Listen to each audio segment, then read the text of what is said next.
So this year with FIFA 09, what we wanted to do was emphasise what football was all about. So whilst we were really conscious of delivering a fantastic gameplay experience, this year we've actually put in over 250 key additions to the game and improvements in gameplay that our fans wanted. We've kind of three major focuses. One, on intelligence, making sure that the positioning and the goalkeeping's better. One of the big areas we've focused on there is the goalkeeper. It's a difficult position, the goalkeeper, because if he does one bad mistake, one bad piece of AI, it can ruin a whole match. Last year he was a bit stupid sometimes, but also a bit superhuman other times, so Aaron and one of our engineers have been working hard on humanising the goalkeeper. Well, what we try to do is not just simply give the goalkeeper a coverage and say, okay, he can get this far, so he couldn't get that ball in the top corner. What we wanted to do is find out the reasons why you can get into the top corner. The idea basically being trying to mimic the fact that in real life the goalkeeper has to read the ball trajectory. So we talk about intelligence in the goalkeeper. Now he's thinking on that level, trying to figure out what's the best thing for him to do, what's the best action he should take based on the scenario. We put a lot of work into that this year, and I think we've got some really cool results and a lot of animation improvement. And I guess yeah, the miss saves in the was that where you're going to go there? No, but I wasn't, but go ahead. So you've got, like, the goalkeeper knows the ball's going wide, he'll just watch it go wide. I think we have reactions for when he gets scored on as well, so he's lying on the ground and he's stumping the ground and he's disappointed and things like that. It really brings him to life.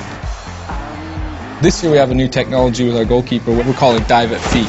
So he'll be coming out and he'll get to the right distance, and then maybe the attacker changes direction. He can actually change the animation and blend into a new animation and kick out a leg to try and save it. We also wanted to make sure there's more realistic physical actions and attributes to the players. We came up with ideas of things like speed and strength playing a huge effect. We took all those things that we wanted to achieve and built a new system. I think one of the things to get from it is that it's in no way scripted. It just takes all these contexts, it takes the attributes, it takes the distance. And it really results in an organic feeling jostle, and it feels good. Some players in our database have been assigned a diver trait to say that they do fall over quite easily. Again, on collisions, we have this new in-air jostle system. When you're battling for an in-air ball, you can fight with the other guy, and there'll be new animations for pushing him off, and we've worked hard on putting in things like, we'll put lots more animations in to deal with the context of where you've hit the player. I remember the first time I saw it on screen, I was dribbling down it, and somebody, I don't remember who I was playing, but came in and wiped me out with a slide tackle, and it was on one foot, and he took my standing foot, and the guy just went legs up in the air.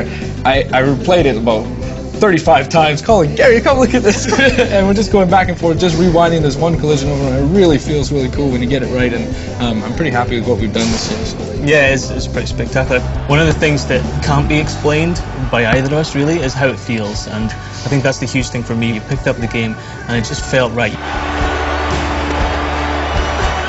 Another cool feature that we put in this year is panic defense.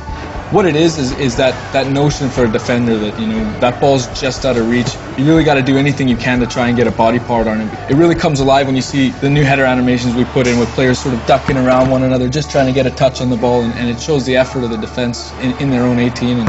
And when you see all the variety and the different header animations we have this year, it's quite amazing. There's one more thing, the shielding, I think, that we've put in new this year. We've changed the system. Before, it used to be like when you would shield the ball, you would move yourself around the ball to try and protect it from the defenders, but now we actually move the ball, like, it's more realistic. It's like that attacker has a sense of, okay, this guy's on my back, I can feel him moving, I just need to move the ball here to adjust it. Just a little bit more intelligence for the attacker in the shielding system too. Some of the behaviours from the new trapping is really nice, really fluid. Basically, a feature we call it position to trap, but it's not really. It's a garbage name.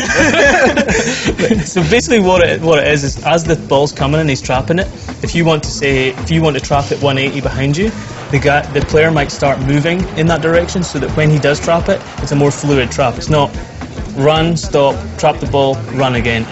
He's running in the direction you want to trap it in the whole time. The second piece to that, I guess, is if you can imagine swinging the ball around your defense, so your fullback has it and he's playing it inside to the center back. In last year's system, the center back would have had to face that player to receive that pass. That center back now has the intelligence to read what you want to do from your pad angle and figure out, okay, he's going out the next way, I need to open up my body, and he actually takes the ball in from the side, which is an easier trap or an easier first-time pass out the other side, which makes the game flow a little bit better. We really want to make sure that the game's delivering the most responsive and attractive control system that you can get. So the dribbling, the passing and the shooting have all been improved to make sure when you want it to happen, it really does. But one of the things we've done this year is we've added more coverage. So we've added stretch passes and slide passes. So when that situation comes along where maybe a player is a little bit farther away from the ball and you request a pass, previous iterations we wouldn't have had an answer for you. Now we have that. Your player will actually slide out and show that effort and make that extra step. One of the things that is really pleasing for me is we just have so much animation variety this year compared to other years, like headers, passing there, shooting. There's just so much there, and some of them are really, really nice. I mean, obviously we've had motion capture events with some really top football stars. So we've got a system where we can add these fancy passes and some really spectacular moves, and not just spectacular but authentic. You can look at that and you can say that's football.